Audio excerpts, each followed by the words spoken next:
শীত এসেছে আর পিঠা খাবো না তা কিন্তু হতেই পারে না, তাই না বলেন? বিভিন্ন রকমের পিঠাপুলির মধ্যে এই পিঠাটাও অন্যতম। আসসালামু আলাইকুম। আজকে আমি গরুর মাংসের সমুচা পিঠা সবচেয়ে সহজ রেসিপিতে শেয়ার করে দিয়েছি। এটা শুধু শীতেই নয়, যে কোনো সিজনে যে কোনো ওয়েদারে খেতে দুর্দান্ত হয়। আর এটা পছন্দ করে না এমন মানুষ হয়তো খুঁজেই পাওয়া যাবে না। রেসিপি ভালো লাগলে অবশ্যই একটি লাইক দিয়ে ভিডিও কন্টিনিউ করার অনুরোধ থাকলো। আর স্কিপ না করে ভিডিও কন্টিনিউ করার অনুরোধ থাকবে, তাহলে আর বিশেষ অংশগুলো বাদ পড়ে যাবে না। এখানে আমি গরুর মাংস নিয়েছি 300 গ্রামের মতো, একটু ছোট ছোট কিমার মতো করে কেটে নিয়েছি।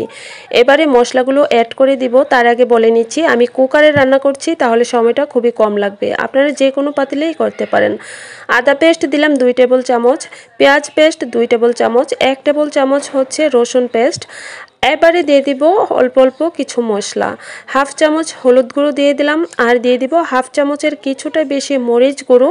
মরিচটা দেখতে পাচ্ছেন খুবই লাল, এটা অনেক ঝাল, সেজন্য আমি এই পরিমাণে দিয়েছি। আপনাদের জাল খাওয়ার অনুযায়ী হচ্ছে মরিচটা দিয়ে নেবেন। 1 টেবিল চামচ ধনিয়া গুঁড়ো দিলাম, আর হাফ টেবিল চামচের কিছুটা কম দিয়েছি জিরে গুঁড়ো। এবারে আমি কাবাব মশলা দিয়েছি 1 টেবিল চামচ। আপনারা যে কোনো মাংসের মশলা ব্যবহার করতে পারেন, সাথে কিছুটা চাট মশলাও ব্যবহার করতে পারেন, তাহলে এক্সট্রা একটা ফ্লেভার অ্যাড হবে। লবণ দিয়ে দিলাম টেস্ট অনুযায়ী, 3টি এলাচ, 2 টুকরো দারুচিনি এবং 2টো তেজপাতা দিয়ে দিলাম। তেল দিয়ে দিচ্ছি 3 থেকে 4 টেবিল চামচের মতো। তেলটা আপনাদের পছন্দ মতো দিতে পারেন। আমার এই মাংসের মধ্যে চর্বি আছে, সেখান থেকেও অনেকটা তেল উঠবে। আর এখানে কিউব করা পেঁয়াজটাও দিতে পারেন, তবে আমি দিব না, আমি আলাদাভাবে ইউজ করব, সেটা একটু পরে দেখতে পাবেন। এবারে 3 থেকে 4 মিনিটের মতো কষিয়ে নেব।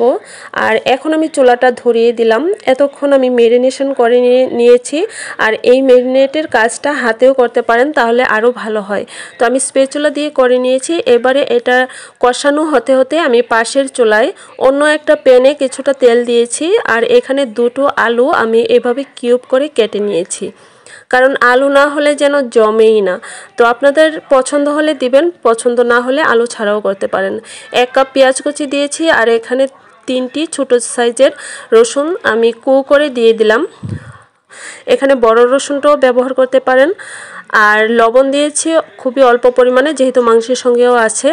আর ওই যে বললাম পেঁয়াজটা আমি অন্য কিছুর সঙ্গে অ্যাড করব, এই যে আলুর সঙ্গে আমি পেঁয়াজটা দিয়ে দিলাম, তাহলে পেঁয়াজটা একদম পেস্ট হয়ে যাবে না, সেই জন্য আমি আলুর সঙ্গে দিয়েছি। আর এটাতে কোনো মশলাই দিতে হবে না, যেহেতু মাংসের সঙ্গে সব মশলাই আছে। এইবারে এই আলুটা সেদ্ধ হতে হতেই কিন্তু আমার মাংসটা হয়ে যাবে। আর এদিকে দেখতে পাচ্ছেন আমার মাংসটা কষানো একদম খুব সুন্দর করে হয়ে গিয়েছে, খুবই কম সময়ে এবারে মাংসটা সেদ্ধও হয়ে যাবে। শুধুমাত্র 3টি সিটি দিলেই মাংসটা হয়ে যাবে। এবারে ঢাকনাটা দেওয়ার আগে 1 কাপ পানি দিয়েছি। এবারে কিছুটা নেড়েচেড়ে আমি ঢাকনাটা দিয়ে দিব। প্রেসার কুকারে দিলে হবে কি, সময়টা খুবই কম লাগবে। ওই যে আমি পাশের চুলায় আলু দিয়েছি, আলুটা সেদ্ধ হতে হতে কিন্তু মাংসটাও সেদ্ধ হয়ে যাবে। এবার ঢাকনাটা দিয়ে দিচ্ছি, আর ওয়েট করব শুধুমাত্র 3টি সিটি দেওয়ার জন্য।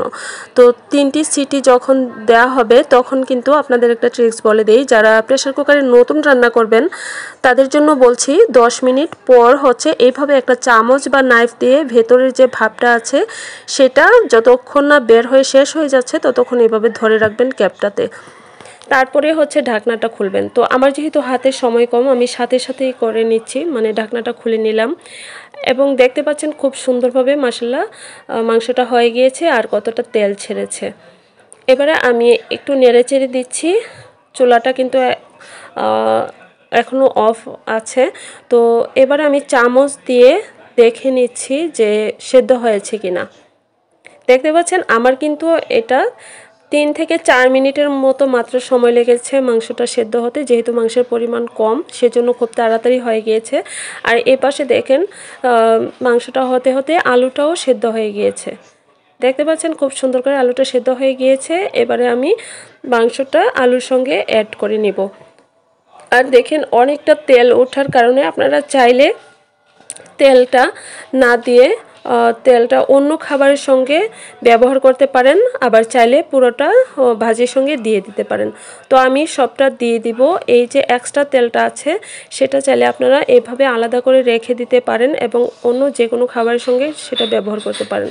তো আমি পুরোটা দিয়ে দিয়েছি, কারণ তাহলে টেস্টটা আরেকটু ভালো আসবে। এবারে শুধুমাত্র 2 মিনিটের মতো আমি নেড়েচেড়ে একটু রান্না করে নিব। যেহেতু সব কিছুই সেদ্ধ করা আছে, সেই জন্য এখানে আর বেশি একটা সময়ের প্রয়োজন নেই।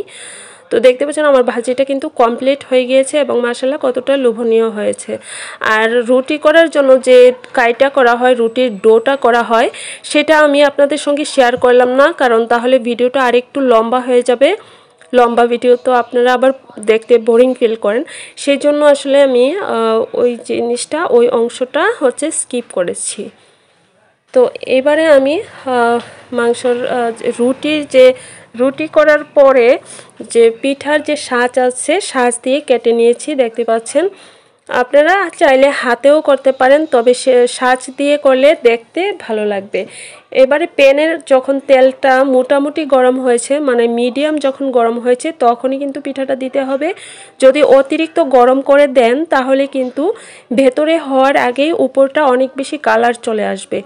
আরেকটা ট্রিক্স বলে দিচ্ছি, এই পিঠাটা চাইলে 2 বার ফ্রাই করতে পারেন। প্রথম এরকম কালারটা যখন কিছুটা ব্রাউন কালার হয়ে আসবে তখন উঠিয়ে নেবেন। পিঠাটা হালকা ঠান্ডা হওয়ার পরে আবারও ফ্রাই করে নেবেন, তাহলে অনেক বেশি ক্রিস্পি হবে।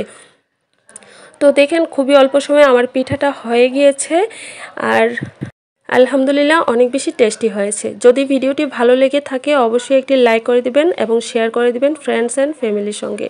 সবাই ভালো থাকবেন। আল্লাহ হাফেজ।